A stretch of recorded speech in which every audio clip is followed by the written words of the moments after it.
Hello, I am Leah G, and I'm an alcoholic. My sobriety date is April 6, 2008. I live not super far from here. I live across the street from Dallas, Texas. You could throw a big book and hit the city line. And my home group is the social distancing group of Alcoholics Anonymous, which is an online women's meeting that meets 7 days a week, 5 p.m. You are all welcome. I keep the information in my phone so I can happily share that with anyone that wants to log on.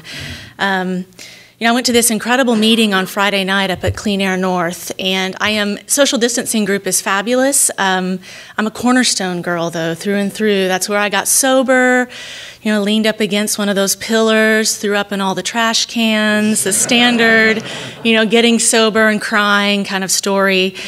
And, Cornerstone is no more. And so I've kind of been in the limbo post, where we're all meeting again, but I don't know what my physical home group is, so I move around a lot. And Clean Air North had this incredible meeting on Friday night. I have this lots of thoughts around it, and it was about gratitude, but somehow it really turned into a conversation about the shift in perception.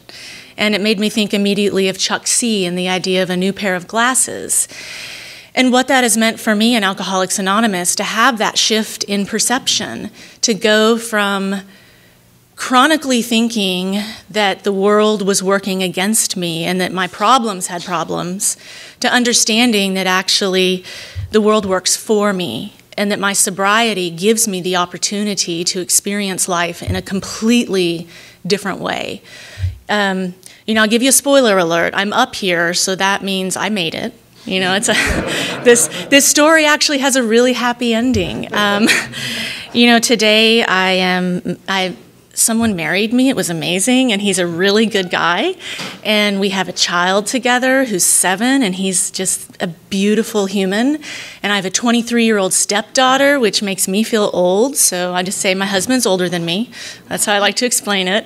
We have a great dog, and I live in a place that is safe. And it is truly, I had a sponsor once that said, you'll make that list when you get sober of the things you want, and you will have undersold yourself hugely. And it's true, this life that I lead today is beyond anything I could have imagined for myself. And it's nice not to have to do things like, check my bank account to see if I can buy the beer, or the second round of beer, or the gas for my car. That's nice. But the thing that really makes a difference is the ability to live with who I am comfortably, to have a strong sense of what I call my inner okayness. That I can look in the mirror and I have integrity, I have dignity, and I feel generally pretty proud of what Alcoholics Anonymous has done in my life. Thank you. I really appreciate the fact that people show up. When I first got to Cornerstone, I thought that it was like philosophy, the best motivational place I had ever been. And I took notes. Even when someone was reading how it works, I was like, this is amazing. I'd write all this down, and meeting after meeting, people would say things, and I would think, how did they come up? And of course, I realize now these are things that we all say to each other that are very true and that are fundamental to the way I live my life today. I'm a Dallas person. I was born at Presbyterian Hospital, so not very far from here. And I was very much a wanted child. There's no story of my mom meeting somebody at a truck stop. I was the wanted third child of a married couple, 2 nice little Oklahoma kids who came to the big city. And as one of my friends says, it's sort of like bunny rabbits that gave birth to barracudas. My parents are the kind of people that do the right thing because it's the right thing to do and don't seek any sort of real attention for it. Finding out years later that my dad had helped support his uncle late in his life, and no one ever knew about that. He had no need for the attention and validation that, perhaps I would want in my life if I were sending money and supporting someone for a long period of time.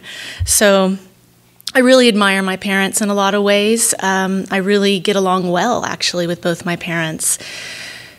And today, the life I lead, it certainly has problems.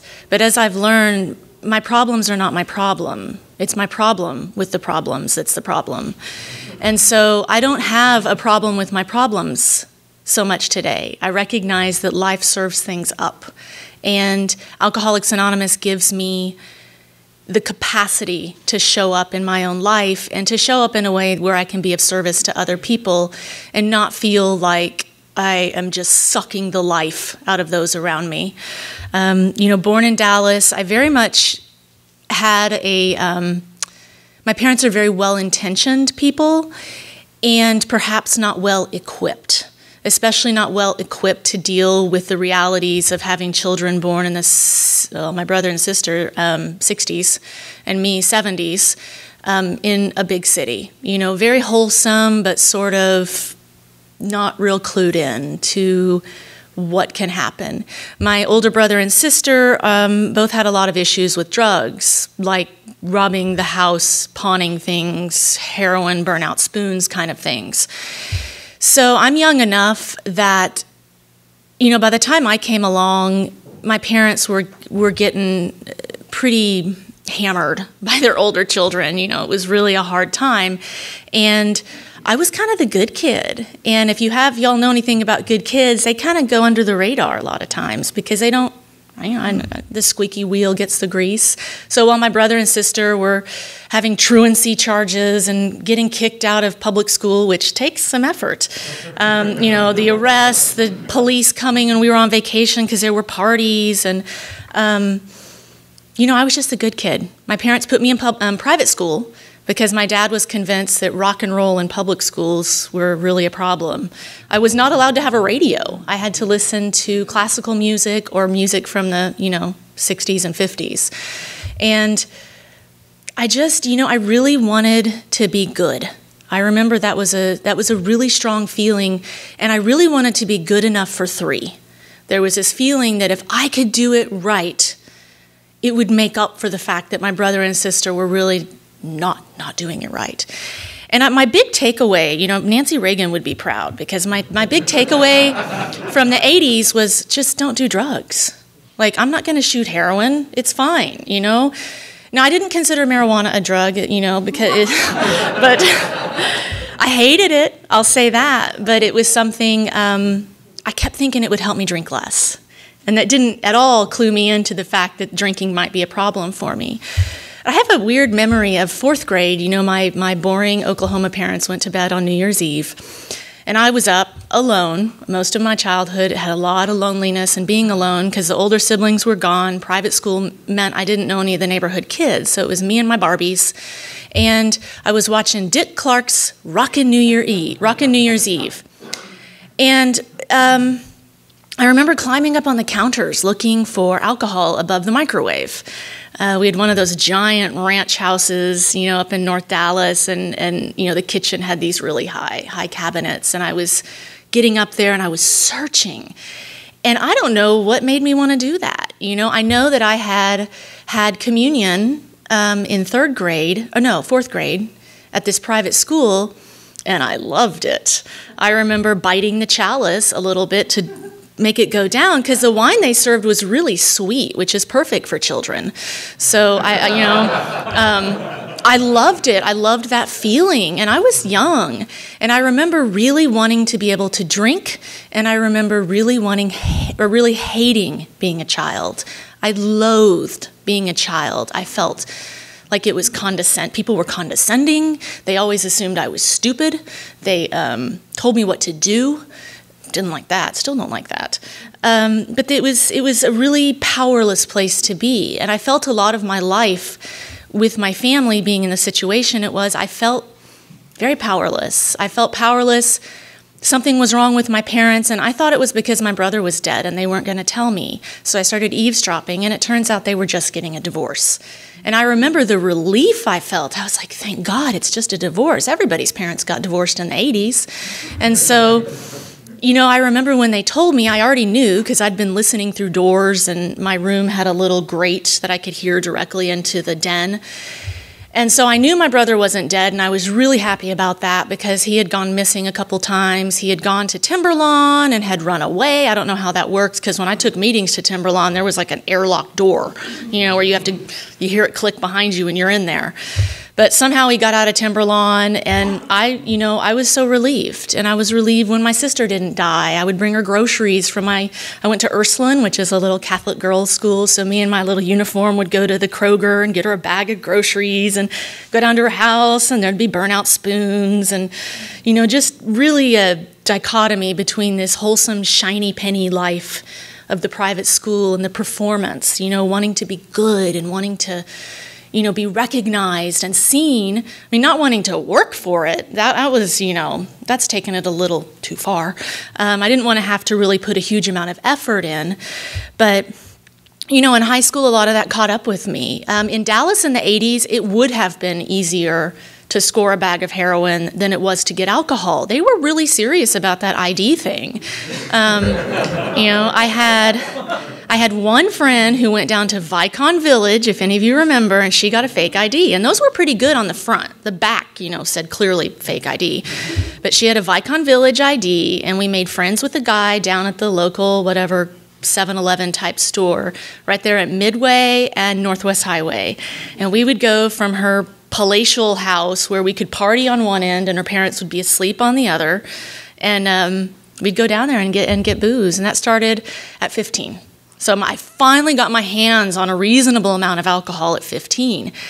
And it was that first, it was 3 tall boys. And just that first, feeling of just, here it is. I have arrived. I related to Bill's story immediately when he talked about that feeling. I just felt, honestly, I feel like I was born to smoke and drink. Whatever my chemistry is, I was born to have a beer in one hand and a cigarette in the other. Because as soon as I got them there, I never wanted to put either down. And alcohol for me, in the beginning, it worked fabulously. I kept wanting to get back there for many years, wanting to be able to get back to that place of no consequences and incredible wholeness. Just that feeling of all the pieces that felt put together, MacGyvered with duct tape and gum or whatever I felt like I was being held together with. Everything was okay. Because by high school, I had also developed an eating disorder, which is very common among family situations like mine with a performance-oriented young woman. And so the alcohol, the eating disorder, the cigarettes, I was kind of a mess. I had some mental health issues in high school and got sent to therapy. And I really thought that therapy was going to be my solution. I was the self-help section queen. Send me to the bookstore, and I was right there. I loved watching Oprah. I loved watching Dr. Phil. I loved not Dr. Phil, Donahue, was that his name? Donahue. I loved watching all these shows and feeling like they were going to help put this all back into some semblance of order, because the thing that alcohol did for me was it shut this up. It shut up the thinking. It shut up the racing thoughts, all the thoughts of inadequacy, of fear, of, just catastrophe. It was basically catastrophic thinking all the time in my head. And it brought me to a place of wholeness and calm. And I felt great.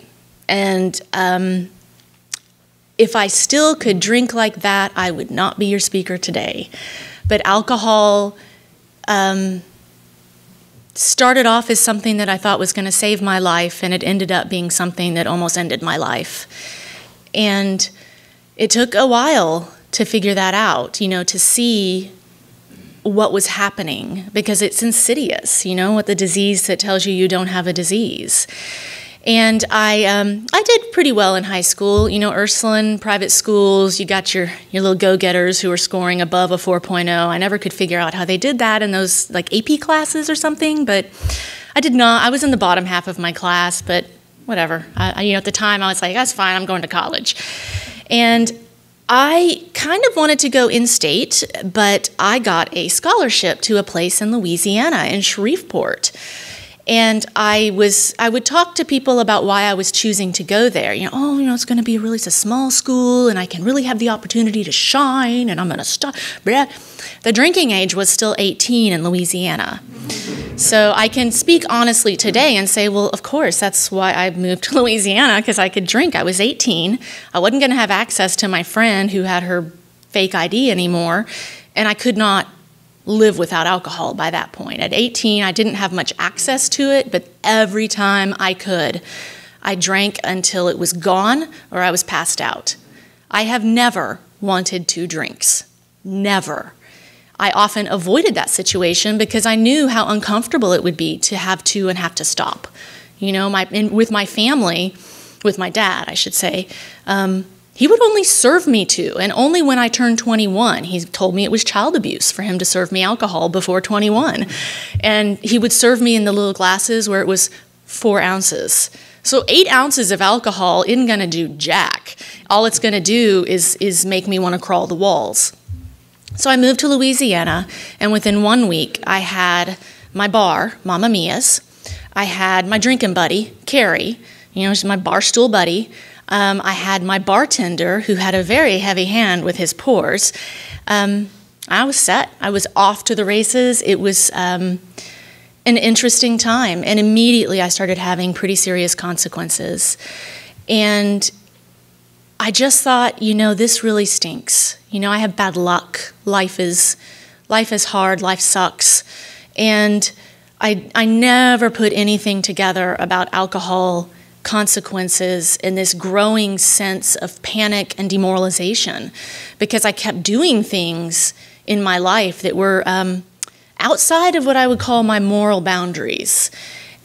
And as soon as I would get to that edge, the edge would kind of move out a little, and I'd get to that edge and the edge would move out a little, and I would just keep doing more and more things where I didn't feel like I could look myself in the mirror with any sense of ease and comfort. The only way I could do that was when I was hammered. And I ended up doing a study abroad in Denmark. And it was great, and I drank. I drank for 8 or 9 months. I didn't really travel. I had an opportunity to go visit Rome. I didn't go. I didn't leave my they're called collegiums, they're little state-funded college dorms. And they had a beer refrigerator. It was on the honor system. And I know they personally had to bring in extra crates of beer for me, because you just put a tally mark and everyone would be like 2 tally marks, 3 tally marks, and I would be like ta-da-da-da-da. It would be like a work of art under my name for how many beers I had been drinking. And the fact that wine came in a little box, with it was very handy. But I ended up transferring down to Austin because I wanted to do journalism school. And I could see that alcohol was kind of an impediment. I called myself sometimes a problem drinker. I'm certainly not an alcoholic, but I could see that there were some problems with it. And one of my confusing things when I looked back, later in my 20s and in my early 30s, and I looked at my drinking, I thought, well, when I was in journalism school, I kind of pulled back the reins a little bit. I mean, I was still binge drinking on the weekends, but the daily drinking had stopped, and I thought, I don't have a problem with alcohol. I was able to moderate for 18 months. And of course, what I realized is that if I looked at the trajectory of my life, it was all headed down this way. It was all headed south. And there were some little plateaus, but then it kind of kept going. And somewhere around 26, I started to see that the need to warm up before I could do anything, to warm up so that I could only have 4 or 5 or 6 in front of other people, the need to warm up and then make a lot of trips to the bathroom to stop at the bar for a shot, the need to drink after I was drinking, the exhaustion of dating a non-alcoholic and having to buy amber bottles of wine so that if I drank one, the hidden one, I could fill that one with water and then drink the other one and have this constant, to make it look like I hadn't drunk very much. And it was exhausting. I was tired all the time. I thought I had some sort of immune problems. I don't know. You know, I worked for some newspapers. If you lived up in the Louisville Flower Mound area in 2001, I apologize. You know, that newspaper had some problems because I was running it. And, you know, journalism has a well-deserved reputation for heavy drinking. My boss would take us out. He frequently slept under the desk. He would go party and keep a clean shirt. And for me, a lot of binge drinking culture in college and in my professional life in the beginning kind of masked a lot of things, because I could point to you and say, well, you drink like I drink. You drink like I drink. These people all drink like I drink. And, you know, occasionally I would go on a date with someone, because I was a serial monogamist, you know, bouncing between men, turning one-night stands into boyfriends because I felt bad about it. And, you know, I would go out with someone and he would have up 2 pints or 1 pint, and I would be actually suspicious. Why aren't they, what's wrong with this person? And I can think of one guy in particular who worked for the Dallas Morning News, and I was like, I'm never seeing him again. He had 2. That was really hard for me to not have more than 2. So somewhere around 28, 29, 30, my mental health was really in the crapper, and I just, it was too much. My body was starting to fall apart. I used to get violently ill after 1 drink, you know, throw up out the car door, and then, you know, keep driving. And then I could keep drinking, but I started having these weird reactions to alcohol, and my head was on. Alcohol ceased to turn it off. The switch didn't go down anymore. And I would drink and drink and drink, and I could tell I was physically intoxicated because I'd be stumbling around. I'd, you know, wet the bed. I'd throw up on myself. I'd be all over the place, falling into bushes, falling downstairs. But I was still having all the thoughts. And I couldn't take it. And I didn't know what to do, because I was convinced, you know, one of the fallacies for me of this private school background is that I'm very smart. I'm very smart and important. And I had this idea that me and my big brain were going to figure out what was wrong with me. Somewhere between the self-help shelves and the bottle of alcohol and whatever man of the moment was around, I was going to figure it out. That could have been a tattoo across my forehead. Figure it out, figure it out. It's a red flag today. When I hear myself saying, I'm going to figure it out, I'm like, that's probably not my best course of action right now. But I couldn't figure it out. Alcoholics Anonymous was truly the last house on the block. My sister was married to an alcoholic in California, and he died an alcoholic death in 2008, mid-March. And the book talks about what's an alcoholic death. He had a gastric ulcer that ruptured and he bled out. And an alcoholic death like that is one that's painful, that's slow, and you know you're dying. And that shocked the hell out of me, because I had gone drinking with him. I related to his drinking. He was, balls to the wall. He'd get that 24-pack of the Beast first thing in the morning, have the handle on his plastic bottle of gin all day. And I was like, yeah, that's how I admired that he didn't have any breaks, because I always felt embarrassed. And I had seen those after-school TV specials in the 80s. I knew that if you drank before 5 p.m., you were an alcoholic, So I was very much, I would suffer. I never did hair of the dog, because that would mean I was an alcoholic. So I would wait till 5 p.m. just dying from these hangovers. So bad. And very rarely drank in the morning. And he did, and I was like, oh, I relate. I wish I could do that. And he died. And it shocked me. I remember calling my dad drunk, just bawling. And this man was a very abusive person, verbally abusive, physically abusive. And it absolutely rocked my world that he died, and he was 42. And then 1 week after that, I torpedoed another relationship, because I'm in sober day-to-day life, I'm a fairly nice person. When I drink, I'm cutting. I am the person who gets to know you, knows what's important to you, knows what hurts, and I go right for it. Only if I'm dating you. But,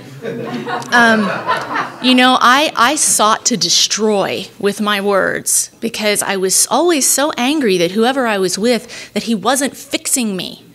This wasn't working. The job wasn't fixing me. He wasn't fixing me.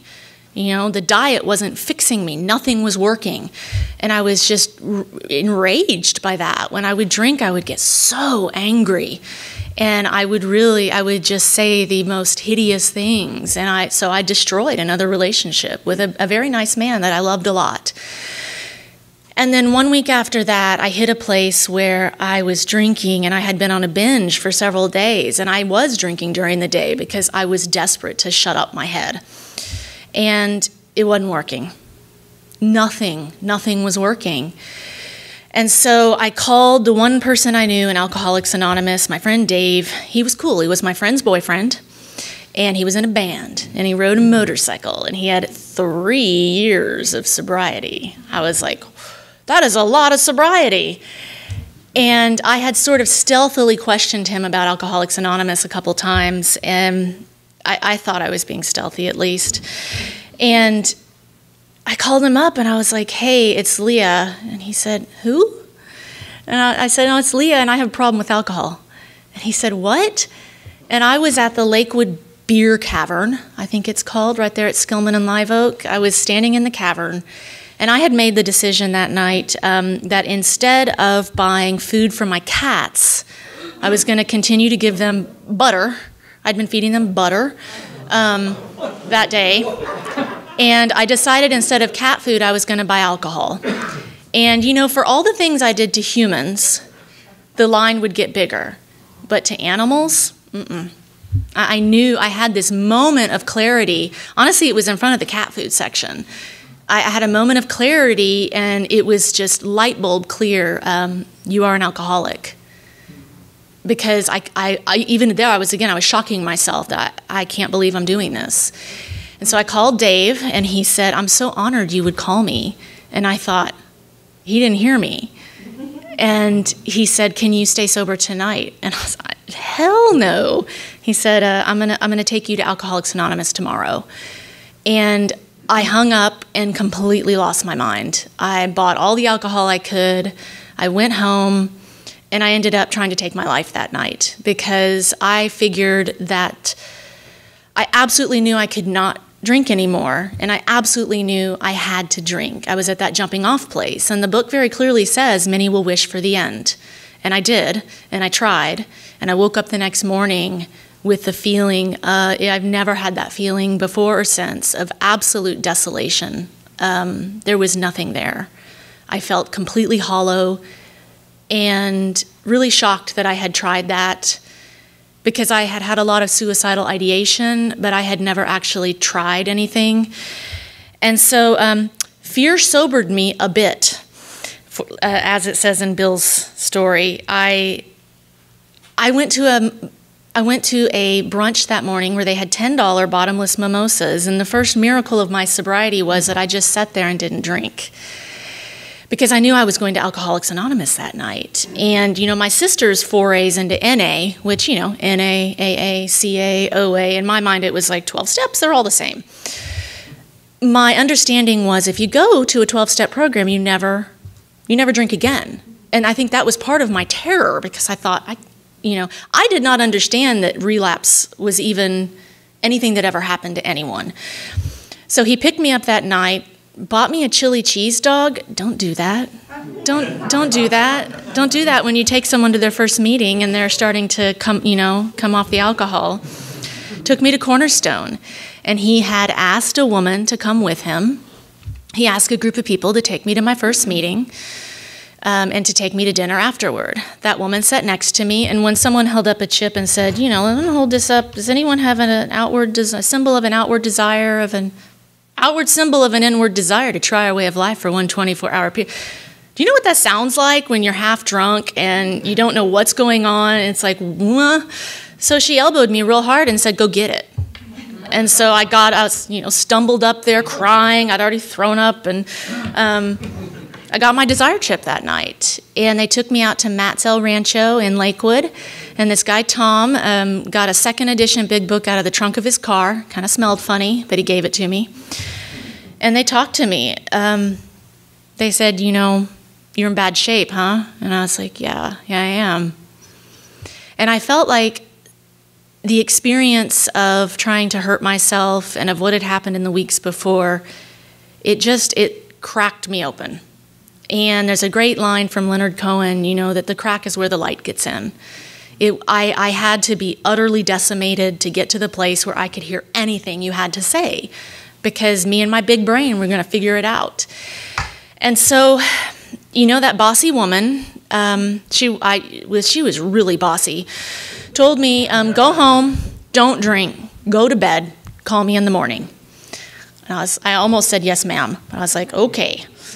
So I called her in the morning, and I started to feel really sick. I have found out in the years since that I had the DTs. I did not know that. It has a 25% fatality rate. I highly advocate getting people into detox, but I didn't die. Like I said, my story has a happy ending. I'm here.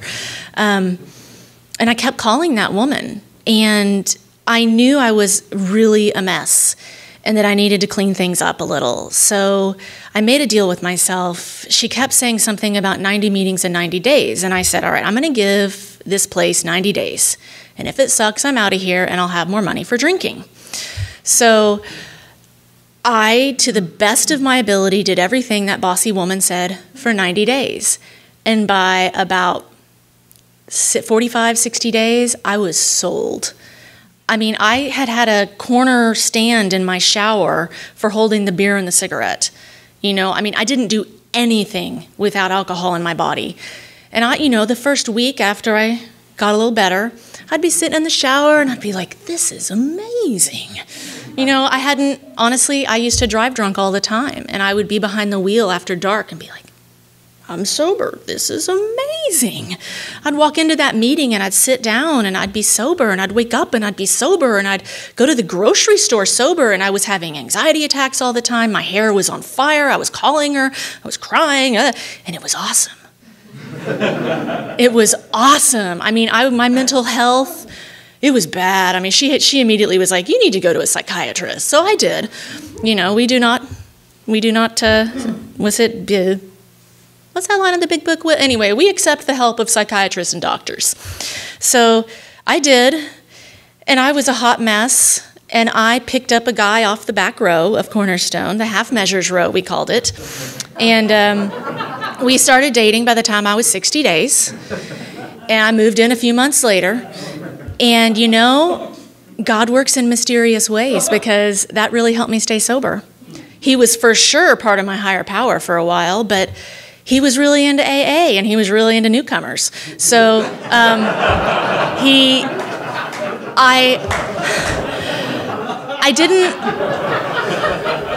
I didn't want to lose that relationship, so I really threw myself in. So between the 90-day deal, the fact that I made friends with a bunch of you, and we went out all the time after meetings, and I kept coming.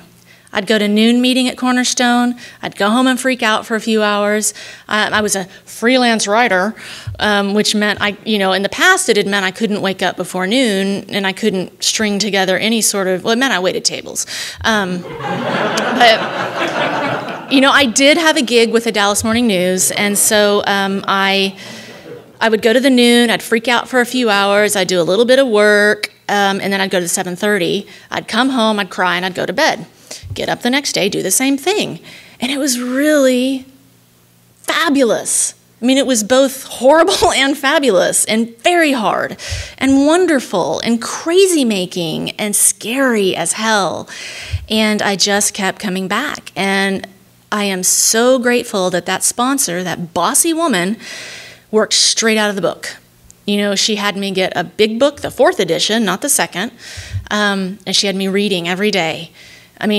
I was in such bad shape when I came in that the words kind of swirled around a little, but she had me reading, and when I couldn't read, she would read to me, and we would read things together, and we'd read them more than once because I couldn't retain things very well.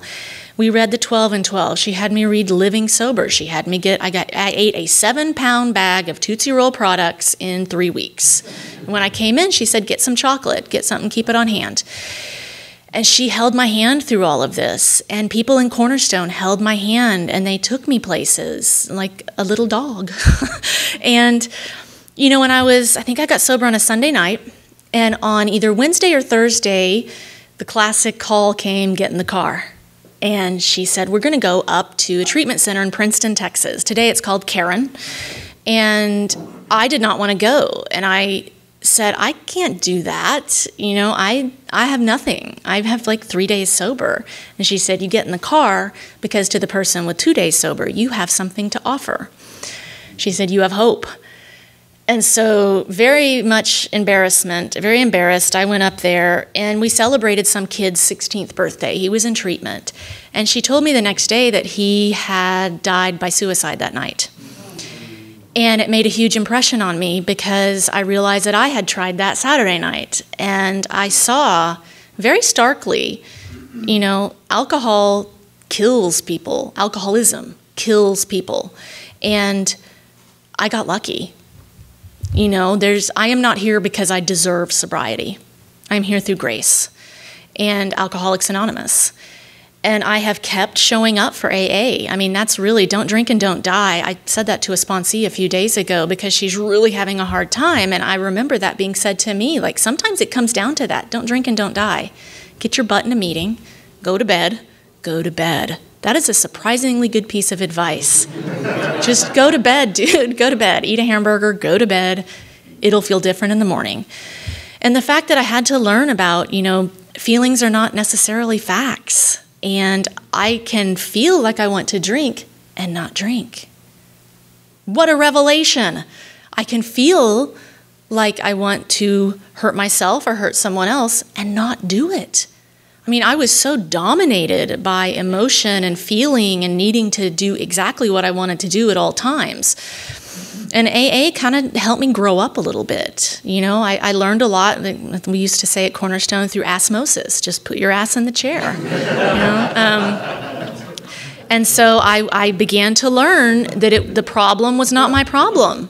It was my problem with the problem that was the problem. And so I just kept reading the book. And at 9 months, when I had just finished the 9th step, that bossy sponsor said, okay, when they ask if anyone's willing to be a sponsor, your hand goes up. And again, I was like, I cannot do that. I have nothing to offer. And she said, actually, yeah, you do. And you are very relatable because you have 9 months of sobriety. And you know, when I got here, there was actually a woman who sat also on the half measures row in the very back. No offense to y'all in the back row.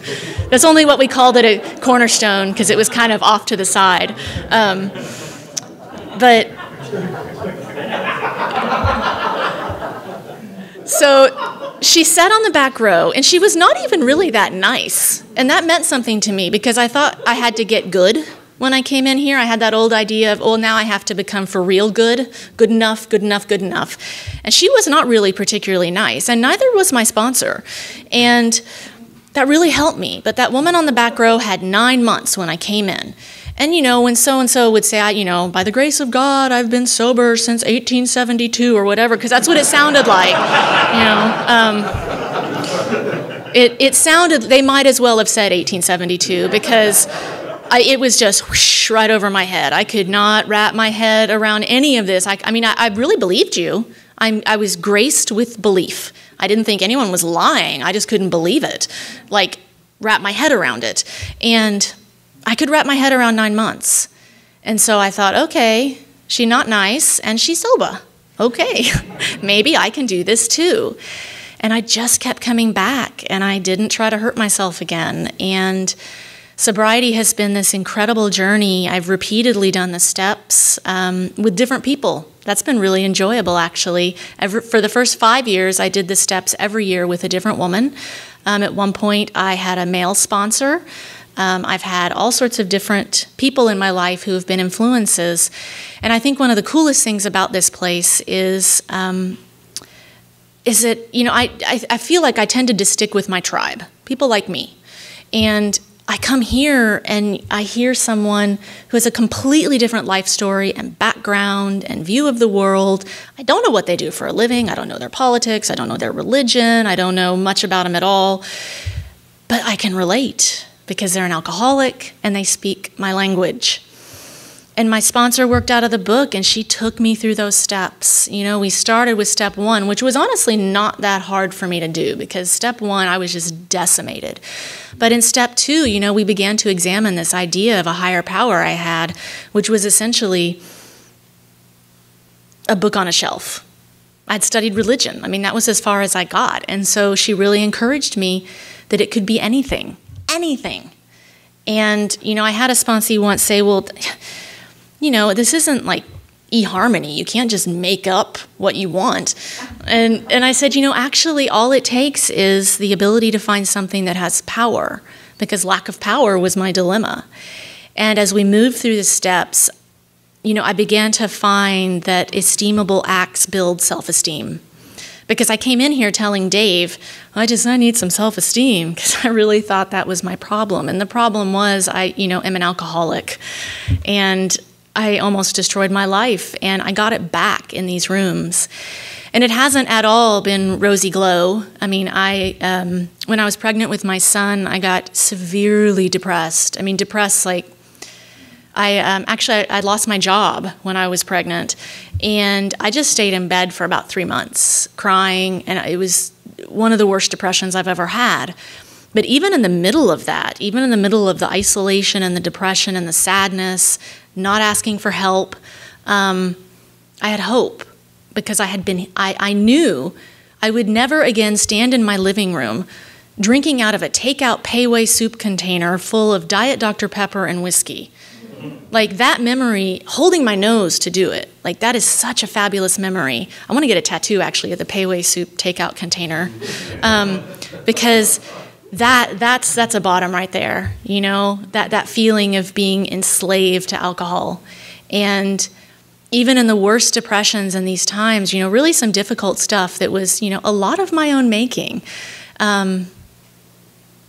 it's been okay, because I have always had that sense of inner okayness. I have not felt okay, but you all taught me that I don't have to believe everything I think, and that I just have to keep coming back, and I have to believe that things can change. If someone like me, the kind of alcoholic I was, can be standing here today with true hope and true joy at the ability and the honor and the privilege to be in this life with all of you, you know, and to be given the gift to be with my father while he's dying, you know, to be able to sit with him, and to be able to take my mom to the MRI because she is having some real memory issues, and to be able to be with people, you know, when they have to put their pet to sleep, to be able to show up for life in a real way, even when it's really hard and uncomfortable and unpleasant, is the greatest gift, I think, of Alcoholics Anonymous, because I am connected through all of you to a higher power. You know, my most tangible sense of working with a higher power is that idea of God with skin, you know, and I see the light of life in people. And I am just profoundly grateful for what I have today. I may complain about things, and I may, you know, go off about a client who's, because today I am a for real freelance writer, and I'm not going to put air quotes around it this time. And I have my own company. I mean, and that I can't have a company, but it's me. I have an LLC, and I write for people, and I show up, and it's such an adventure, you know. And I think one of the greatest things that I could be able to do is to be of service to Alcoholics Anonymous, because one of the greatest joys of my life is being with people and seeing the light come on. You know, sponsorship has been, wow, what a gift. I just gave myself chills thinking about that. You know, to be with someone who felt like I felt, that decimation, that absolute terror, that sense of worthlessness in life, and to watch them come alive again. And so I'm just extremely grateful to be here today, and I'm really grateful that you all showed up, because AA is about people. You know, we are a group of drunks that get together and share our experience, strength, and hope. And, you know, if you weren't here today, this would be a really bad meeting. If it were just me in an empty room and a podium, a microphone. So anyway, thank you all very much for having me.